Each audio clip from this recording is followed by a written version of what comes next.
அப்பர் பெருமான் அருளியது. விறகில் தீயினன் பாலிற்படு நெய்போல் மறைய நின்றுளன் மாமணிச் சோதியான் உறவுகோல் நட்டுணர்வு கயிற்றினால் முருக வாங்கி கடைய முன் நிற்குமே.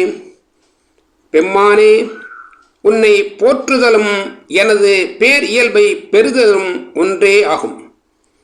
தூய உள்ளம், நேரான எண்ணம், நல்வினை ஆகிய இவை யாவும் மனிதனது பேர் இயல்பை பெருக்குதற்கு என்றே அமைந்தனவையாகும். அதிகமான ஆற்றலும் பெரு நன்மையும் தெவிட்டாத இன்பமும் உண்டாவது மன பரிபாகத்தினின்றேயாம்.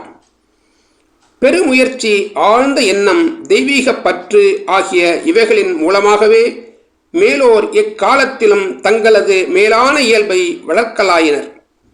சிற்றியல்புடைய மனிதன் மனப்பரிபாகத்தால் பேரியல்புடைய மனிதனாக மாறி அமைகிறான்.